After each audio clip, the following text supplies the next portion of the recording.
For the 14th straight month, revenues to the state were much less than we'd been led to expect by the forecasting committee. And so again this month we will take actions to correct for the most recent shortfall. There are several, but the largest of these involves a reduction in the amount of funding provided to institutions of higher education. I want to thank the 7 university presidents and their trustee leadership. They were briefed yesterday in a series of phone calls, and their reaction was very statesmanlike. School after school said, we want to be part of the solution, and we're prepared to do some things here like those that have been done across so much of state government already. So I want to thank them publicly. Likewise, the Commission on Higher Education, with whom we discussed this at great length, they strongly support these actions, believe that in fact they can be of long-term value to having a more efficient higher ed system. So they're going to work with the schools one by one to figure out the exact timing and implications for each school. But thanks to all of these folks.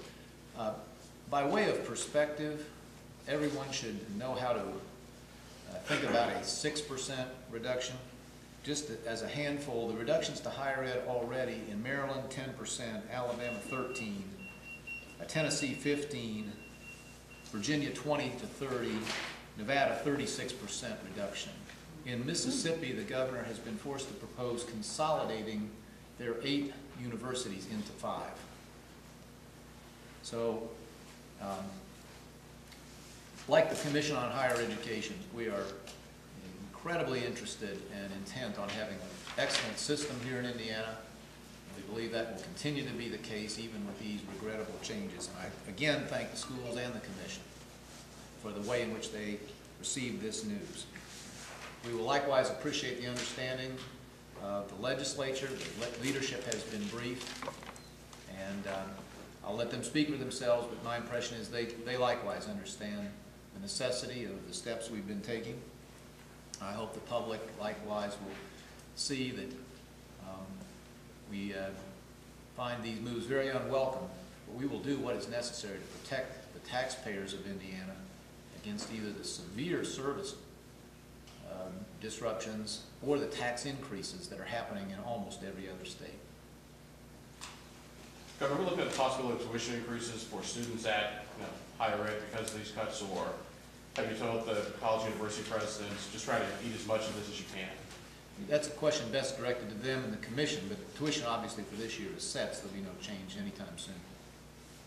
How did you come to the $150 million? Good question. We are more or less trying to address the shortfalls as they occur, in hopes that the disappointment in revenue, either year on year or compared to the forecast, will come to an end. So we're trying to move in keeping with the problem as it emerges. But it's only fair to say, given the pattern of 14 straight months now, that it's not very likely that suddenly revenues will jump to catch up with this forecast, or even last year.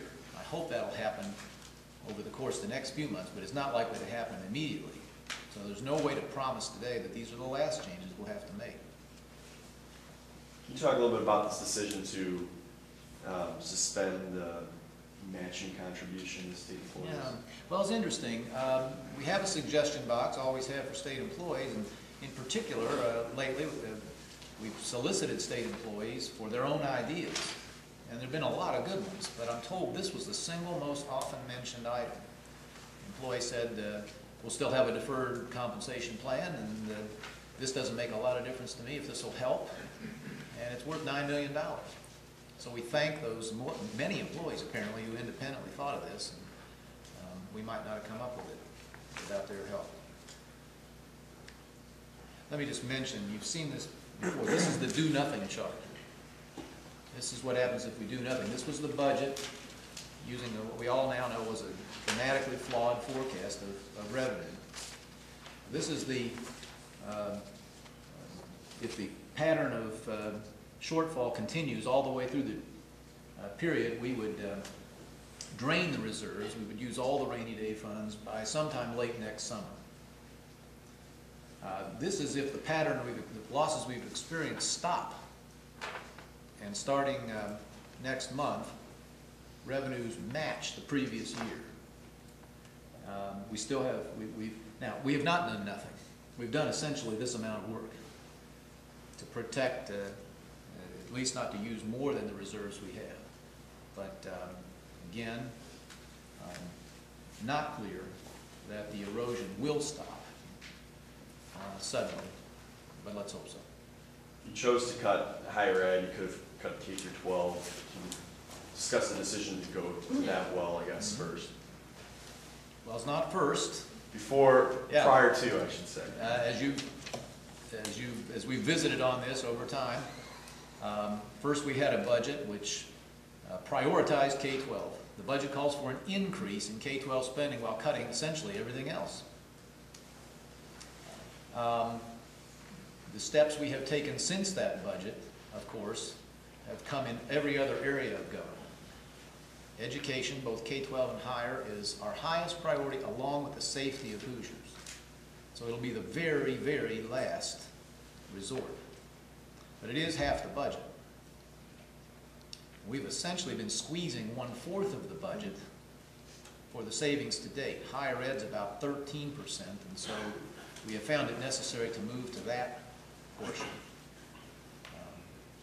No one hopes more than I do that we can still somehow find a way to deliver an increase.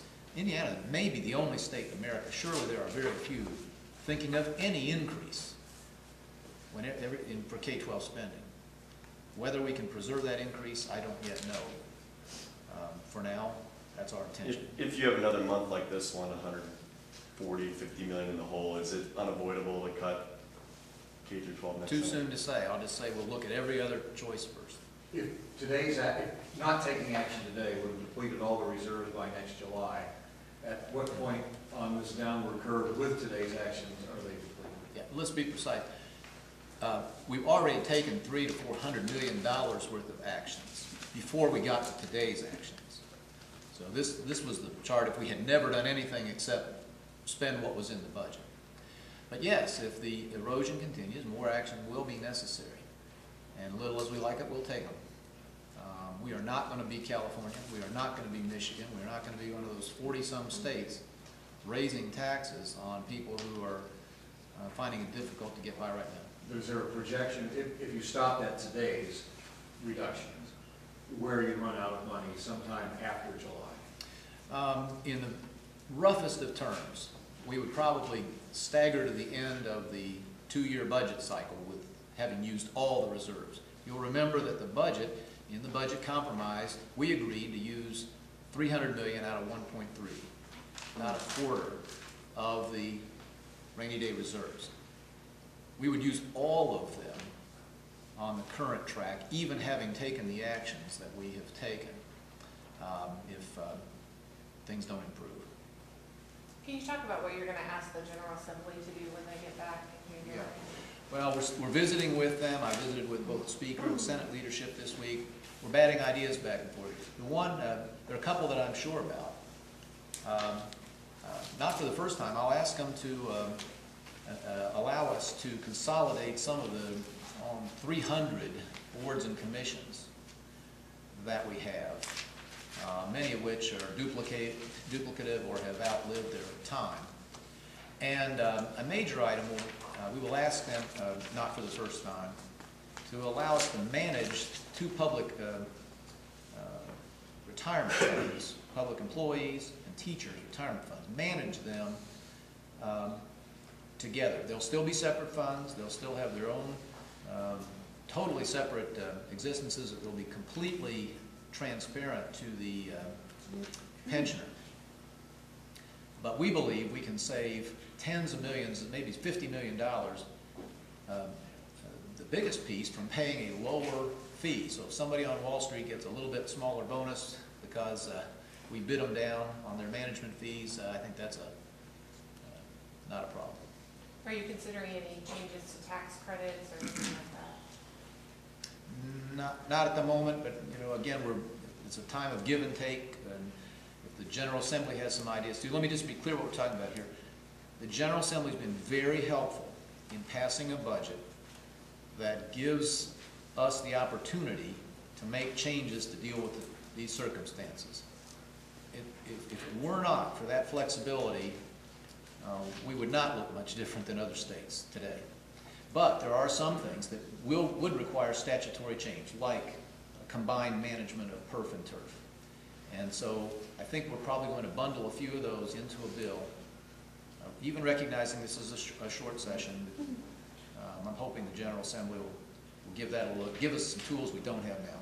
We're not too far away from a fresh forecast, or is there any evidence you've seen that the next one may be a little more accurate?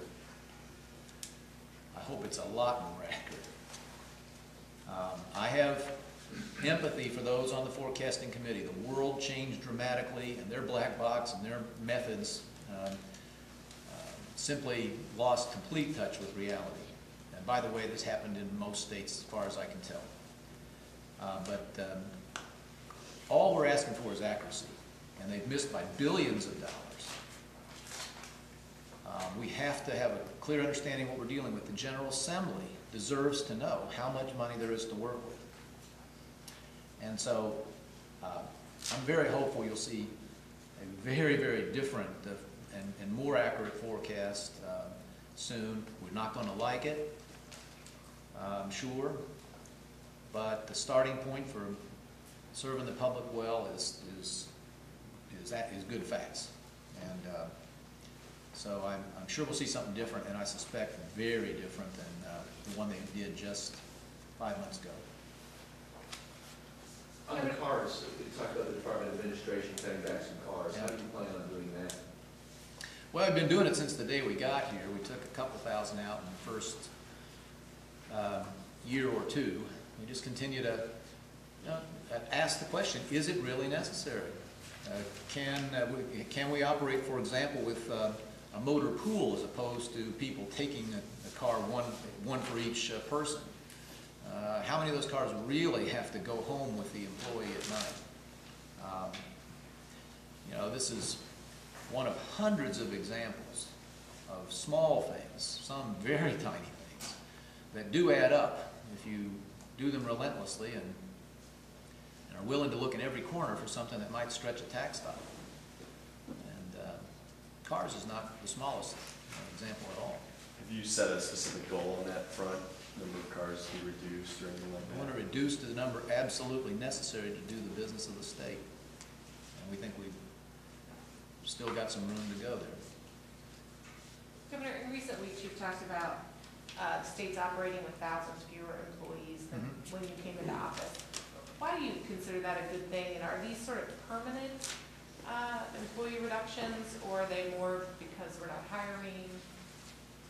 First thing we insist on is better performance, and we can prove it that it is happening in department after department as we measure everything. One way you sometimes get better performance is to rotate resources from paying people to other things, better computer systems, for example. So we believed that state government had more employees than it had to have to do a good job or even a better job. And that's been our experience. Again, there's nothing new about this. This isn't a reaction to the recession. Most of those changes occurred over the last few years. We came down from about 35 to about 30, really by at least a year ago. So this is simply our policy that government should be as lean as it can be and still be very effective. As to whether they're permanent, you have to ask the next governor. Governor, could you respond to Dan Parker's call this morning that you returned your campaign contribution from Tim Durham? His money's been spent. There's nothing to return.